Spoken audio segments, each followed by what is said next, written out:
아멘. 언젠가는 주님 이 땅에 다시 오실 것이고요. 그분이 우리 살아있는 동안 오시지 않아도 우리가 또 그분께로 가야 됩니다.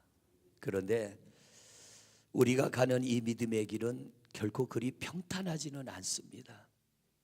좀 은혜 받고 신앙생활 열심히 할 만하면 마음 상하는 일, 몸이 상하는 일, 너무나 슬픈 일, 또 너무나 괴로운 일들, 어떤 때는 하나님이 살아계시면 하나님 왜 제게 이런 일을 만나게 하십니까?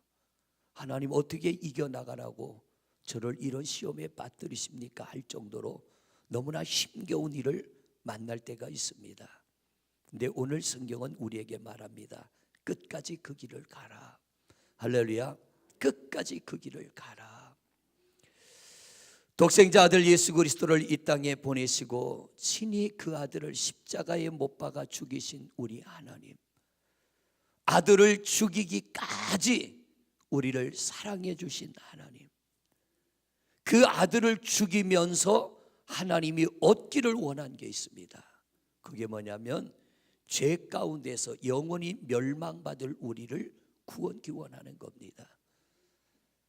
하나님이 이 땅에 어떤 부귀영화를 위하여 아들을 죽인 것이 아니고요, 죄값으로 마땅히 지옥 갈 우리의 죄값을 대신 지불해 주시고, 정말 가치 없는 저희들 아닙니까? 어떻게 보면 사람의 몸이 죽으면 이 육신을 가지고 할 수 있는 게 몇 가지가 있는데, 값으로 따지면 죽은 육신의 가치는 죄송합니다, 돼지 한 마리 값도 안 된대요. 우리가 그렇게 천하게 여기는 돼지 한 마리 값도 안 되는 게 육신입니다. 요즘 삼겹살 많이 비싸지요? 네. 어제도 갑자기 삼겹살이 먹고 싶어 가서 주세요 그랬더니 세상에 2만 원 가까이 나오더라고요. 그런데 우리 몸이 죽으면 날마다 그렇게 사 먹는 돼지 한 마리 값도 안 나오는 게 육신이라는 거예요. 그런데 하나님은 우리의 영혼을 천하보다 귀하게 여기시고 우리의 영혼을 구원기 위하여 아들 독생자 예수 그리스도를 친히, 아버지가 자식을 죽인 거예요. 아버지가, 여러분, 내가 내 자식을 죽인다고 할 때에 이거는 보통 일이 아닙니다. 이건 어마어마한 일입니다.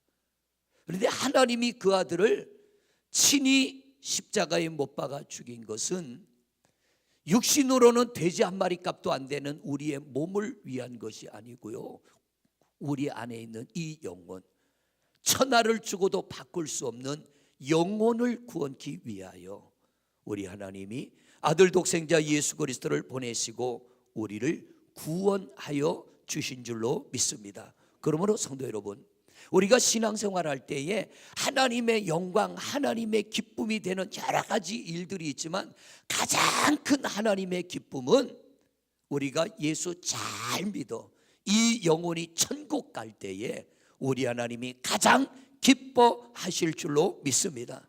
그러므로 내가 살아있는 동안 하나님의 영광을 위해서 이런 일 저런 일 많이 하지만 그 어떤 일, 우리가 이 땅에 살아있으면서 그 어떤 일보다 하나님을 기뻐 춤추게 하는 일은 이 세상에서 선한 싸움 다 싸우고 언젠간 주님이 내 영혼을 부를 때, 우리 하나님 나라로 내 영혼이 가는 날, 우리의 죄를 대속기 위하여 십자가에서 피 흘려 죽으신 예수님이 기뻐 춤을 추실 줄로 믿습니다. 왜냐하면 그걸 위하여 주님이 죽으셨고 그 목적이 우리에게서 이루어질 때에 얼마나 그분에게 기쁨이 되겠냐는 거예요. 그러므로 우리는 신앙생활할 때에 우리 자신도 실족하지 말아야 되고, 또 우리는 남들도 실족시켜서는 안 돼요. 마태복음 18장 6절로 7절까지 말씀을 띄웁니다. 6절로, 마태복음 18장 6절에서 7절입니다. 같이 읽습니다. 시작. 누구든지 나를 믿는 이 작은 자 중 하나를 실족하게 하면 차라리 연자 맷돌을 그 목에 달려서 깊은 바다에 빠뜨리는 것이 나으니라. 엄청난 말씀이에요. 예수님이 나를 믿는 자 그럽니다. 예수 믿어 구원받을 영혼, 예수님이 한 영혼을 구원케 하여 십자가에서 죽으셨는데 이제 예수 믿고 구원받은 영혼을 실족시키는 것은 영적 살인이다. 기억하십시오. 예수 믿는 사람을 실족시키는 건 영적 살인입니다. 육신을 실족시키는 일보다 더 무서운 것이 영적 살인이에요. 우리가 뉴스를 보면 날마다 끔찍한 뉴스들이 얼마나 나오나 몰라요. 세상에 어떻게 부모가 자식을, 자식이 부모를, 형제가 형제를, 부부가 서로를, 엄청난 일들이 매일매일 우리 주변에서 일어납니다. 그런데 여러분, 세상적인 기준으로 본다면 우리는 다 의인이요. 세상적인 기준으로 보면. 그러나 하나님의 말씀 앞에 우리를 놓고 본다면 내가 의인이라 말할 사람은 아무도 없을 거예요. 왜냐하면 때로는 우리는 영적 살인을 저지릅니다. 사람을 죽이면, 심하면 사형 언도까지 받는 사람이 있어요. 그런데 오늘 성경에 뭐냐면 예수님을, 나를 믿어 구원받은 사람, 예수 믿어 구원받은 사람을 실족시킬 바에는 차라리 그 목에다가, 그 사람의 목에다가 연자맷돌을 매달아서 바다에다 빠뜨리는 게 더 낫다. 왜? 육신은 죽어도 그 사람의 영혼은 구원받으니까. 그런데 예수 믿어 구원받은 사람의 영혼을 실족시키면 그 영혼이 지옥 가게 되니까 육신을 죽이는 것보다 더 잔혹한 살인이 영적 살인이라는 거예요. 그 다음 절 보세요. 7절. 자, 같이 읽습니다. 시작. 실족하게 하는 일들이 있음으로 말미암아 세상에 화가 있도다. 실족하게 하는 일이 없을 수는 없으나 실족하게 하는 그 사람에게는 화가 있도다. 영적 살인을 하면, 실족시키면 너에게 화가 있을 거야. 무서운 말씀이에요. 여러분, 여기에 보면 나를 믿는 이 작은 자 그럽니다. 작은 자라는 게 뭐냐면 아직 믿음이 약한 사람. 여기 있는 수백 명의 성도님들의 믿음의 상태는 다 다릅니다. 어떤 이는 사도행전에 나오는 예수님의 제자들처럼 죽어도 나는 예수님 떠나지 않습니다, 구원받고, 그런 큰 믿음, 순교의 믿음을 가진 성도도 있을 것이고, 어떤 성도는요 말 한마디에 실족하여 넘어질 작은 믿음의 성도가 있습니다. 때로는 교회에서 일어나는 모든 일을 여러분에게 말하지 않을 때가 있습니다. 왜 임원회가 있습니까? 임원들, 어느 정도 믿음이 성숙한 이들은 교회에 되어지는 일들이 이해가 되지만 아직 믿음이 작은 사람들은 이해되지 않으면 실족될까 봐, 그래도 어느 정도 믿음이 견고한 이들만 모여서 하는 임원회가 있고요, 그보다 더 큰 믿음의 사람들이 모이는 것이 구역회가 있습니다. 그보다 더 큰 믿음의 사람들이 모여 교회에 중요한 일을 상의하는 기획위원이 있습니다. 기획위원은 주로 장로님들과 담임 목사가 감당합니다.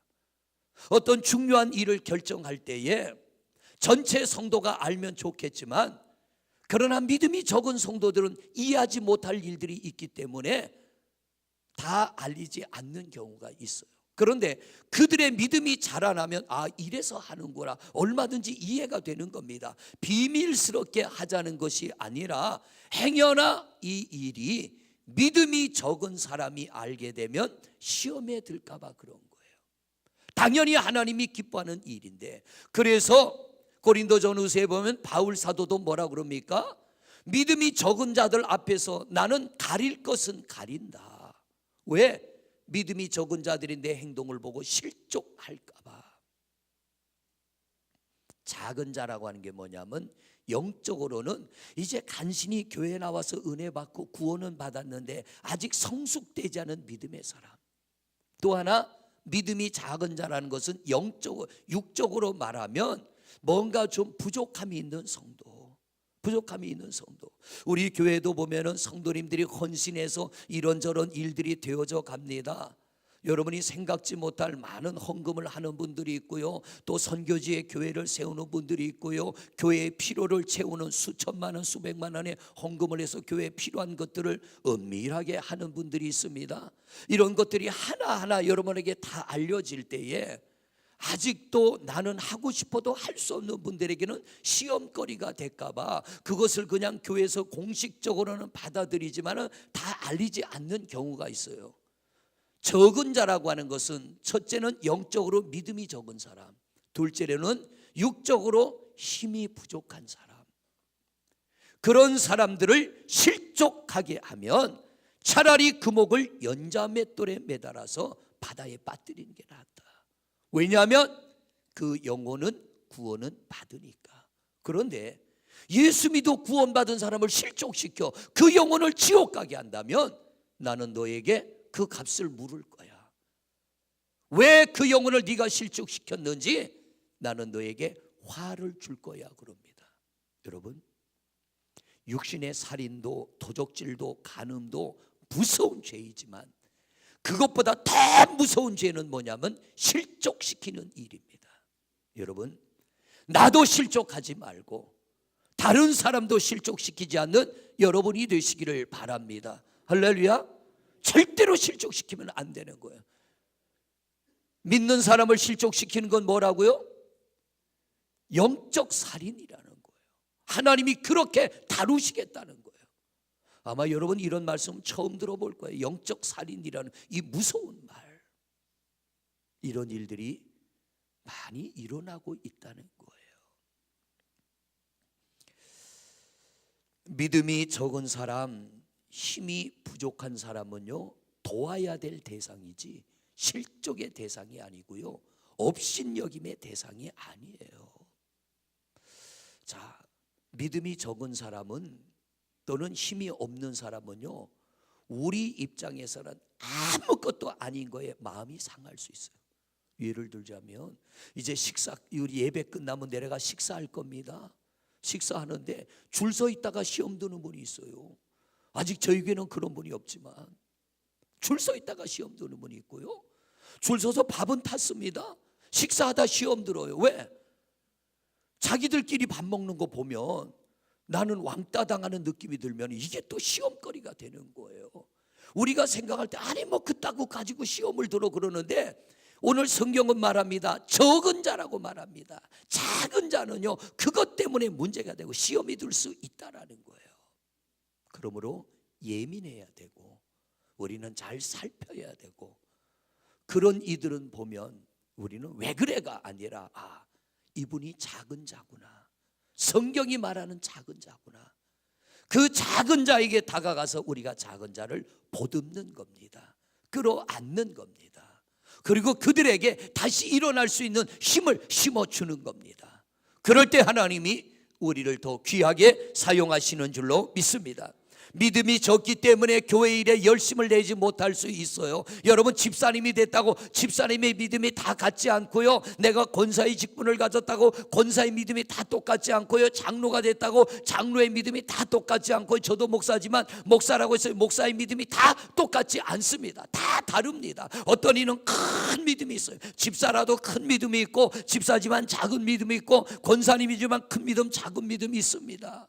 그런데 왜 당신이 그러냐가 아니라 작은 자를 보면 우리가 해야 될 일이 뭐냐면 그 작은 자를 큰 자로 만들어가는 거예요.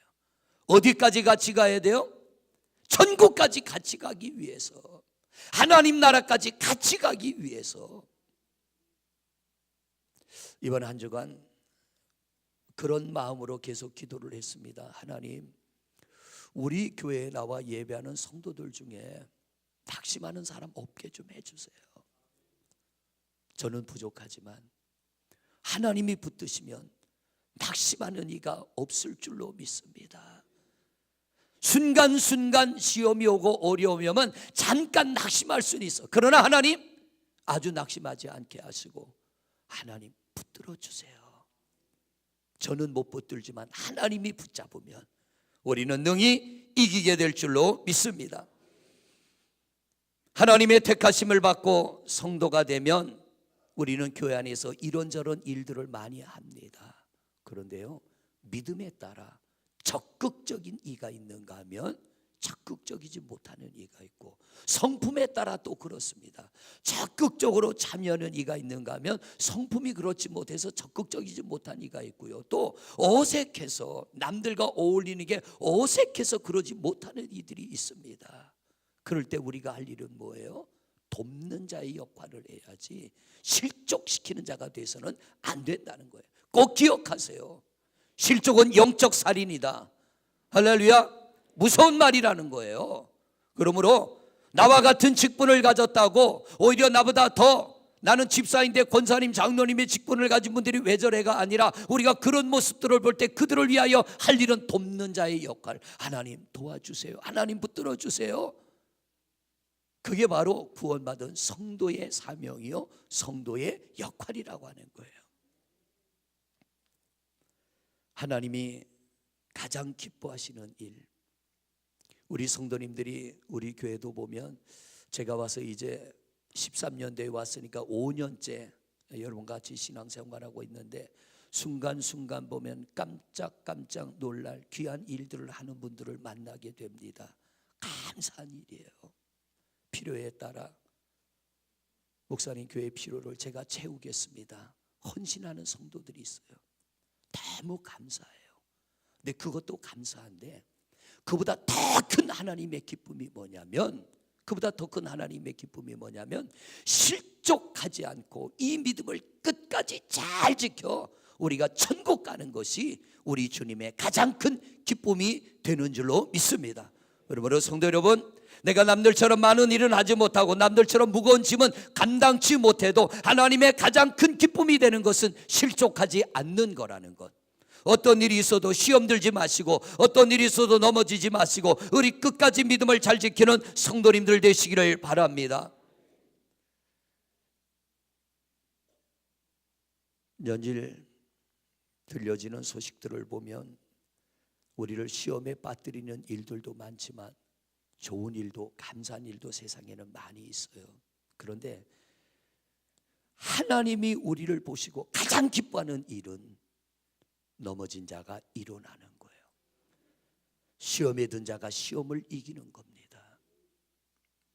오늘도 하나님은 그 일이 우리에게서 이루어지기를 원하고, 우리가 그 일을 행하기를 원하고, 우리가 그렇게 예수 믿기를 원하는 줄로 믿습니다. 야구는 저는 해본 적은 없어요. 그런데 스포츠를 좋아하니까 가끔 야구 중계를 봅니다. 엊그제 LA 다저스가 미러키 팀과 야구를 해가지고 미러키 팀이 이겼어요. 그랬더니 세상에, 미러키가 속해 있는 그 지역에 햄버거 공장을 하는 분이 있는데, 자기 지역에 있는 자기 팀이 이겼다고 햄버거 20만 개를, 이제 좀 놀라시네, 20만 개를 자기 지역에 있는 사람들에게 무료로 다 나눠주겠다. 제가 그 뉴스를 보고요, 그런데 오늘 LA 다저스와 미러키가 2차전을 했거든요. 오늘 또 이기면 20만 개를 또 내놔야 돼. 그런데 오늘은 LA 다저스가 이겼어요. 글쎄 그분에게는 기쁨인지 슬픔일지 모르지만, 아니 겨우 야구팀이 상대방을 이겼다고 해서 햄버거 20만 개를 내놓는데, 인터넷 뉴스를 봤더니 20만 개를 만들려면 소고기가 14톤이 필요하대요.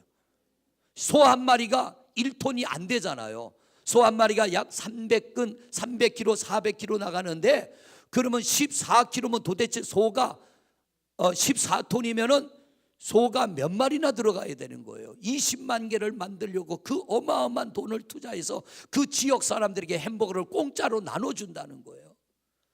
우리가 예수 믿어 구원받을 때 하나님은 춤추게 되실 줄로 믿습니다. 햄버거를 20만 명에게 나눠주는 정도가 아니라 그분이 기뻐 춤추시는 거예요. 하나님의 그런 큰 기쁨이 되는 게 뭐냐면, 시험 들지 않는 것, 할렐루야, 실족하지 않는 것. 여러분, 남을 실족시키는 건 영적 살인입니다. 그러면 내가 시험에 들어 실족하는 건 뭐예요? 자살이요. 영적 자살. 이건 하지 말아야지.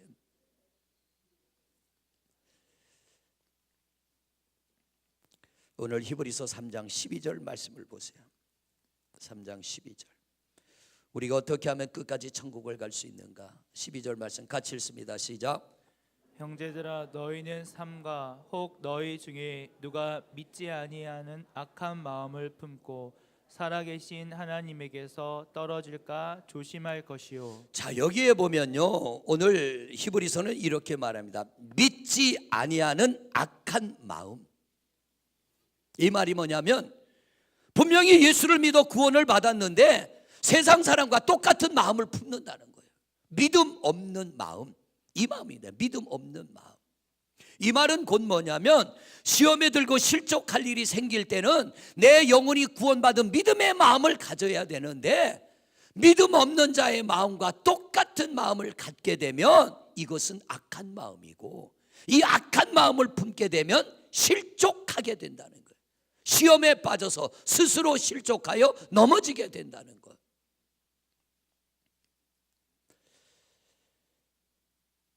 목회를 하면서 저 자신도 경험을 하고 성도들도 신앙생활하는 걸 유심히 살펴보면 제가 그런 말 가끔 하죠. 은혜 받는 것보다 은혜를 지켜야 되고 또 받은 은혜의 힘을 좀 써먹읍시다 그러잖아요. 우리 안에 있는 은혜의 힘을 좀 써먹읍시다. 왜냐하면 하나님은 가끔은 우리가 시험에 들고 문제를 만나는데 성경은 뭐라고 합니까? 이기지 못할 시험을 주지 아니하시고 이기지 못할 때는 피할 길을, 저만 아는 말씀인가요?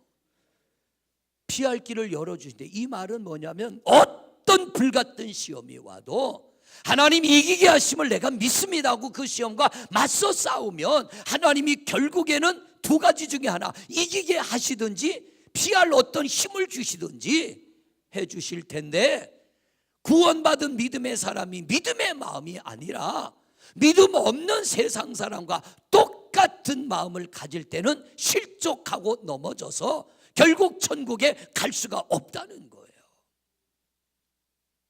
여러분,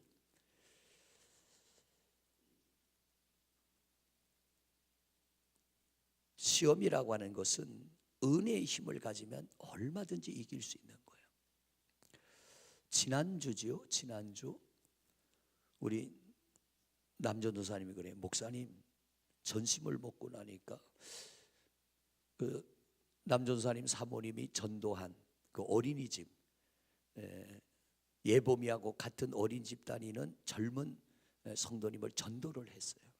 전도를 했는데 예배 끝나고 나니까 그 성도님이 봉투를 들고 왔더래요. 헌금 시간에 헌금을 안 했는데 예배 다 끝나고 나서 헌금 봉투에 헌금을 넣어가지고 가지고 왔더래. 하나님 앞에 드리고 싶은데 내가 드리고 싶다고 그러면서 넣어 가지고 왔는데 왜 그러냐 그러니까 오늘 말씀을 들었는데 너무 은혜를 받아가지고, 다른 분들은 어쨌는지 모르지만 그분은 너무 은혜를 받아가지고 오늘은 그냥 갈 수 없어서 헌금 시간은 그냥 지나갔는데 말씀을 듣고 보니까 너무 은혜를 받아서 오늘은 헌금 안 하고 가면 안 될 것 같아서 헌금을 담아가지고 좀 교회에다 전해달라고 그러면서 헌금 봉투를 가지고 왔더래요. 그 이야기를 듣는데 세례도 안 받은 성도예요. 아직 세례도 안 받았는데 하나님이 이렇게 또 은혜를 주시는구나. 중요한 건 뭐냐면 은혜 받는 것도 중요한데요, 잘 간직해야 돼. 그리고 살다가 어려운 일 만나면 그 은혜의 힘을 좀 써먹어야 되는데 오늘 성경 뭐라 그래요? 형제들아 너희는 삼가 혹 너희 중에 누가 믿지 아니하는 악한 마음을 품고 그럽니다. 예수 믿어 구원받은 사람이 하나님이 주시는 감동의 마음을 거절하는 건 악한 마음이라는 거예요. 그걸 품고 살아계신 하나님에게서 떨어질까 조심해라. 우리는 생각이 달라야 되고요, 보는 게 달라야 되고 행동이 달라야 될 줄로 믿습니다. 그게 구원받은 성도예요. 그러지 않으면 너는 천국까지 못 가. 대단한 경고의 말씀이에요. 사단은요 단 한순간도 우리 곁을 떠나지 않아요. 예배하는 이 시간도 여러분 옆에서 여러분을 충동질할 겁니다. 여러분들을 미혹할 겁니다. 어떤 이는 설교 듣고 시험 들었다고 그러잖아요. 왜?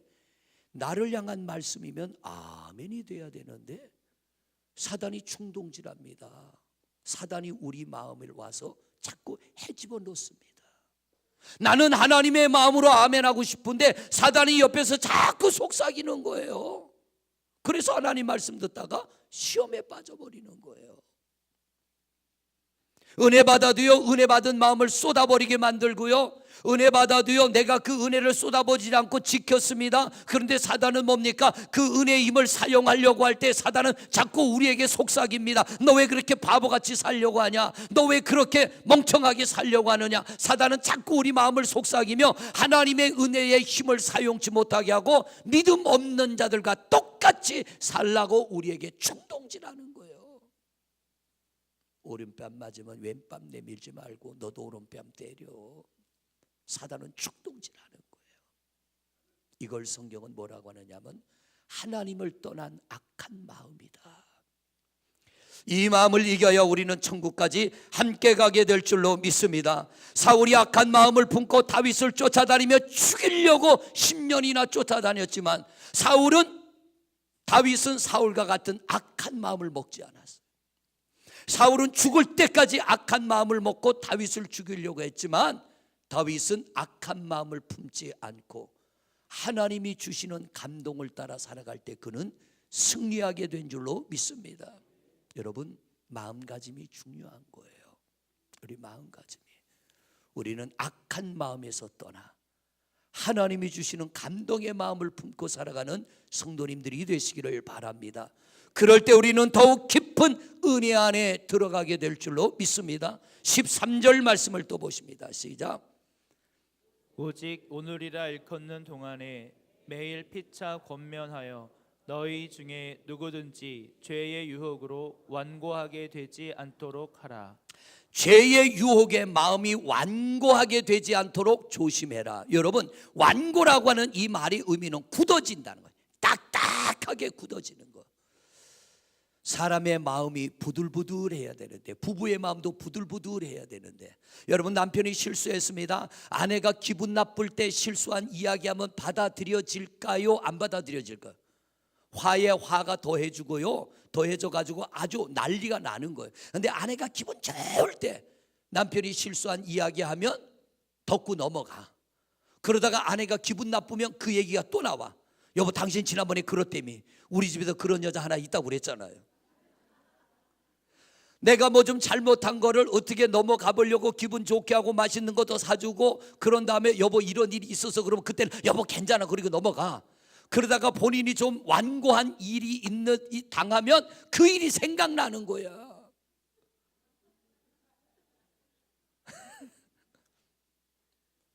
부드러운 마음은 모든 게 받아들여지는 거예요. 부드러운 마음은 모든 게 이해가 되는 거예요. 부드러운 마음은 모든 게 용서가 되는 거예요. 그런데 보세요, 돌짝밭에는 먹을 만한 곡식이란 건 나는 게 하나도 없어. 쓸모없는 풀들, 별로 유익하지 않은 것들. 근데 좋은 땅에는 가보면요, 더덕도 있고 산삼도 있고. 산삼은 아무데나 나지 않아요. 기름진 좋은 땅에 산삼이 나요. 더덕도 캐보면요, 땅이 얼마나 부드러운지 몰라. 어떨 때는 제가 신학교 다닐 때 뒷산에 가서 맨날 더덕 캐 먹었다고 그랬잖아요. 가보면 작대기로 캐도 더덕은 캐져. 왜? 땅이 부드러우니까. 그런데 딱딱한 땅에는 가면 먹을 만한 거 하나도 없어. 좋은 땅이 되면 이 심령에 하나님이 좋은 것을 심어주시고 좋은 것이 자라나고 좋은 것을 거두게 될 줄로 믿습니다. 오늘 성경은 뭐라고 합니까? 너희가 완고하게 되지 않도록 유의해라. 이 마음이 길가밭, 돌짝밭, 가시밭 같은 마음이 하나님의 은혜로 갈아엎어져서 좋은 땅이 됐는데 어떤 사건을 만나면 이게 다시 가시밭이 되고 돌짝밭이 되고 길가밭이 돼서 씨를 뿌려도 자라지도 않고 열매도 없어지는 그날이 올 수 있다는 얘기예요. 오늘날 보세요. 그렇게 은혜로웠던 사람들이 완고하게 돼가지고요, 무리를 얼마나 많이 일으켜요. 그렇게 은혜로웠던 목사님이 이 마음이 완고하게 돼서 얼마나 교회들을 혼란스럽게 합니까? 성경대로예요, 성경대로. 베드로가 예수님을 3번이나 모른다고 부인했어요. 그런데 이 베드로는 닭의 울음소리를 듣고 땅바닥에 엎드려 통곡하며 회개했습니다. 왜? 마음이 부드러웠어요. 예수님을 모른다고 3번이나 부인했지만 그 안에 부드러움이 살아 있었기 때문에 하나님의 말씀을 들을 때 가슴을 쳤단 말이에요. 근데 유다는 보세요. 예수님을 팔아먹었어요. 예수님이 유다에게 말합니다. 네가 나를 팔아먹는 자라고 할 때 유다의 마음은 이미 돌짝밭이 됐어요. 나는 절대 아니요. 그리고 갔습니다. 그리고 돌아갑니다. 스스로 죄책감을 못 이겨 스스로 자기가 목매어 자살하고 말았어요. 차이점이 뭐예요? 완고함과 부드러움의 차이점, 돌짝밭과 옥토의 차이점. 죄는 누구나 짓습니다. 실수는 누구나 합니다. 그런데 우리가 천국까지 가려면 우리는 돌짝밭이 아닌 옥토가 돼야 될 줄로 믿습니다. 죄를 져도 마음은 옥토가 돼야 돼. 실수를 해도 마음은 옥토가 돼야 돼. 아멘 할 때까지. 죄를 져도 마음은 옥토가 돼야 될 줄로 믿습니다. 실수를 해도 우리 마음은 옥토가 되시기를 바랍니다. 돌짝밭이 되면요, 아무리 좋은 하나님의 말씀이 떨어져도요, 유다 같은 현상이 일어나. 나는 아니요 하고 돌아서서 자기 죄값을 스스로 자기가 해결하려고 하는 이런 어리석음. 유다가 예수님 팔아먹고 자기가 목맨다고 해서 그 죄값이 갚아집니까? 죄의 죄가 더해지는 거지. 죄값을 해결하는 건 베드로처럼 주님 제가 잘못했어요, 내 가슴을 치며 통회하며 엎드릴 때에 그 죄값이 우리 하나님 아들 예수 그리스도를 십자가에 못 박아 죽이며 없애려고 했던 그 죄값이 보혈의 피로 씻겨지게 되고 정결하게 되고 온전케 될 줄로 믿습니다. 끝까지 예수 믿어 구원받으려면 오늘 2번째 히브리서는 말합니다. 너희 마음이 완고해지지 않도록, 돌짝밭이 되지 않도록, 길가밭이 되지 않도록, 가시밭이 되지 않도록 너희의 완고함에서 벗어나라. 여러분의 마음이 옥토가 되시기를 축복합니다. 자, 마지막으로 14절을 보세요. 14절 같이 읽습니다. 시작.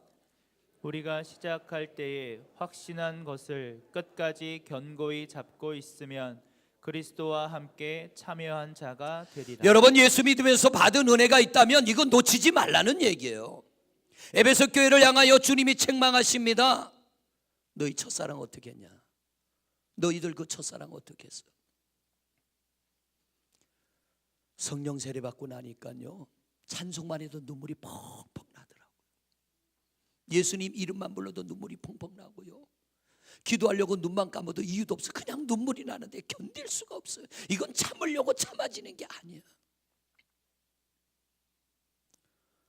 그런데 신앙생활하고 살다 보면 이 은혜가 없어져요. 이 은혜가 없어져. 우리 눈에는요, 눈물이 마르지 말아야 돼. 하나님 앞에 내가 찬송하고 기도하고 하나님 앞에 내 잘못이 느껴지고 깨달아질 때는요, 회개의 눈물이 있어야 되고, 은혜가 임할 때는 감사의 눈물이 있어야 되고, 감격의 눈물이 있어야 되고, 영광의 눈물이 우리 눈에 있어야 될 줄로 믿습니다. 눈물이 있는 건 감사한 거예요. 화장실에 가면, 남자 화장실에 가면은 이런 문구가 있어요. 남자가 흘리지 말아야 될 것은 눈물뿐이 아닙니다. 뭐 흘리지 말라는 거예요? 제발 바닥에다가 그것 좀 흘리지 마세요. 아마 여자 화장실은 그런 거 없을 거예요. 하나님 앞에서 눈물이 있어야 돼. 여러분의 눈에 눈물이 마르지 않는 성도가 되시기를 바랍니다. 눈물이 마르지 않다는 건 은혜가 살아있다는 거예요. 눈물이 마르지 않는 것은 내 안에 성령이 살아있고요, 눈물이 마르지 않는다는 것은 나는 부드러운 땅입니다 라는 거예요. 오늘도 우리 집사님 보니까 눈물이 푹 쏟아지는 게 감사한 일이에요. 우리가 시작할 때 확신한 것을 끝까지 견고히 잡으면 여러분 언젠간 우리는 이 땅 떠나 주님 나라 가야 돼요. 그러려면 우리 주님 내게 주신 은혜를 끝까지 부여잡으세요. 놓치지 마세요. 잃어버리지 마세요. 어떻게 하면 내가 다시 은혜를 회복할까? 사람이 그렇더라고요. 살다가 빚을 지면요 2가지 3가지 일을 하더라고요. 저는 3가지 일까지 하는 분을 봤어요. 3가지 일. 혼자서 아이 셋을 키우는데요, 그 애들 셋을 키우기 위해서 다니는 본 직장이 하나 있고요, 아르바이트를 2가지나 더해서 3가지 일을 하는데 옆에서 지켜보는데 안쓰러워 못 보겠어. 그 연약한 여자 몸으로. 왜? 애가 셋인데 그걸 가르치고 먹이고 입히고 집세 내고 해야 되니까 남편하고 이혼을 하고 헤어져서 애 셋을 키우려니까 얼마나 힘들겠어요. 그런데 우리가 은혜 떨어지면 주일 예배만 나오는 분은요 수요 예배도 좀 나와야 되고 금요 철야도 좀 나와야 되고 새벽 예배도 나와야 되는데, 내 주머니에 돈이 떨어지고 빚이 지면 그 빚을 회복하려고 2가지 3가지 일을 하려고 몸부림은 치는데 영적으로 은혜가 떨어지고 강팍해짐에도 불구하고 그걸 벗어나려고 몸부림치지 않아요. 영의 사람이 돼야 돼요. 믿음의 사람이 돼야 돼요.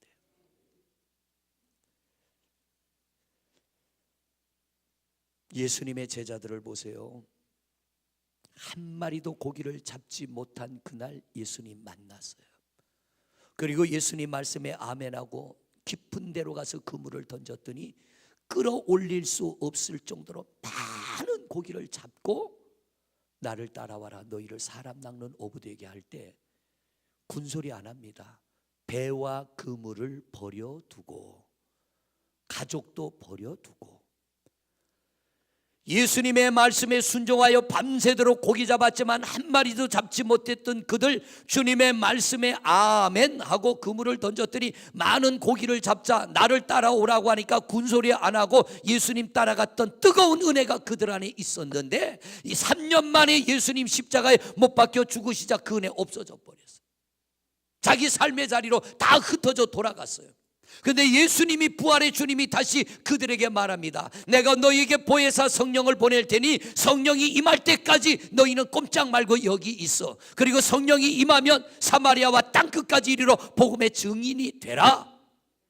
그리고 그들이 그 말씀에 아멘하고 기도했더니요 다시 가슴 뜨거운 은혜, 성령이 충만하게 임하게 되어서 죽기까지 순종하는 복음의 사람으로 쓰임받게 된 줄로 믿습니다. 이게 뭐냐면 시작할 때에 확신한 것을 끝까지 견고히 지키는 것. 이제까지 신앙생활하면서 가슴 뜨거웠던 은혜, 왜 그걸 자꾸 잃어버리게 합니까? 사단이 방해하니까. 축구 선수들이 열심히 골대를 향해 공을 차지만 왜 안 들어가요? 몰라요? 열심히 골대로 공을 넣는데 왜 안 들어가요? 골키퍼가 있어서. 골키퍼만 없다면요 엄청나게 들어갈 거야 아마. 그 골키퍼 때문에. 신앙생활에도 우리 앞길을 막는 골키퍼가 있어요. 방해꾼이 있어요. 그래서 우리는 영적으로 깨어서 예민해야 되고, 그 방해를 이기는 영적 에너지가 있을 때 하나님이 우리에게 주신 이 은혜를 잘 지켜 우리는 천국까지 가게 될 줄로 믿습니다. 오늘 이 말씀을 통하여 주님이 우리에게 하시는 말씀이 뭐냐면, 나는 너희와 함께 천국까지 가고 싶어. 제발 너희들 내게서 떨어지지 말아라. 제발 내게서 멀어지지 말아라. 내가 너희를 위하여 먼저 너희 있을 곳을 예비하러 가니까 너희들 그 다음에 와서 나 있는 곳에 함께 좀 같이 살자. 이 땅에서 너무 힘들었지 않냐? 이 땅에서 너무 고통스럽지 않냐? 이 땅에서 너무 괴롭지 않냐? 그러나 내가 너희를 위하여 예비하는 그곳은 이 땅에서 경험한 고통과 눈물과 시험과 아픔이 전혀 없을 것이며, 그곳에는 기쁨과 감사와 행복이 영원토록 넘치게 될 줄로 믿습니다. 성도 여러분, 오늘 3가지를 말씀드렸습니다. 마음에 새기십시오. 3절밖에는 안 되는 이 말씀, 오늘 돌아가셔서 한 주간 동안 이 말씀을 묵상하십시오. 이 말씀을 봉독하십시오. 이 안에서 새로운 하나님의 은혜가 여러분에게 임하게 될 줄로 믿습니다. 말씀을 마무리합니다. 여러분 중에는 남을 시험에 들게도 하지 말고 내가 시험에도 빠지지 말고 우리가 받은 은혜를 잘 간직하시기를 바라고, 또 우리가 완고하게 되지 않도록 우리 자신을 잘 지켜 천국까지 함께 가는 우리 성도들이 되시기를 주님의 이름으로 축원을 드립니다. 할렐루야.